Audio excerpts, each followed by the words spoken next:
So today is the start of Eating Disorder Awareness Week in this country, an illness that has been exacerbated because of the pandemic. With more on how to know if you or a loved one might be suffering right now and where you can find some help for your eating disorder specialist Kyla Fox is joining us this morning. Kyla, good to talk to you. Hi, nice to be here. Thank you for having me. So why are weeks like this important, especially for illnesses like eating disorders?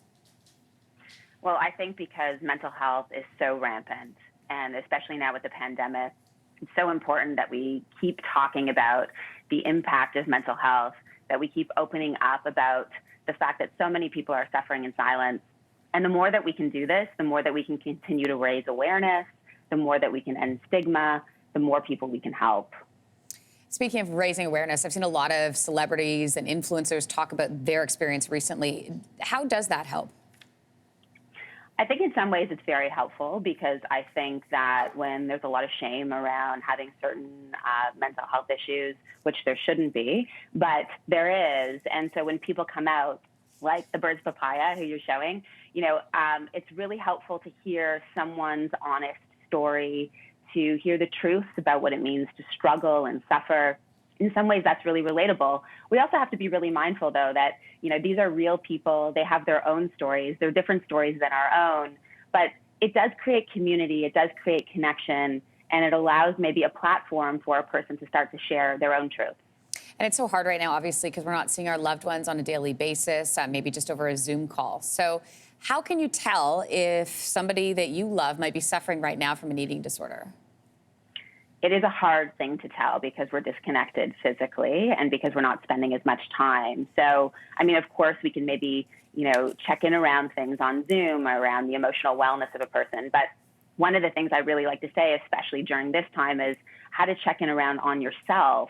If you're finding that food and body is becoming a very heightened preoccupation, if you're thinking about food a lot, if you're consumed with what your body looks like, if you're having negative thoughts, if you're feeling overwhelmed, if you're feeling sad, isolated, maybe you don't even want to get onto that Zoom call. Maybe you don't even want to get out of bed in the morning.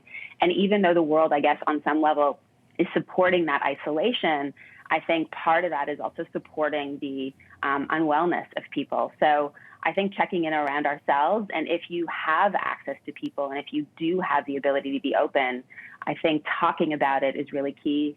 If you love someone who has struggled, I think asking the questions would be really important too. Yeah, for somebody watching right now that may be recognizing in themselves what you just talked about, where can they turn for help at this point? Well, I think there's a lot of places that can support people with mental health. Obviously, if you have an eating disorder, Mediwake is a great resource. The Kyla Fox Center, my center, Sheena's Place is a great resource as well. There are also many professionals and in private practice who work in this population. I would say that making that right connection is really important. Finding someone that you can trust and feel like you can share honestly with is key, and support is available. Kyla, we appreciate your time. Thanks so much for joining us this morning. Thank you so much for having me.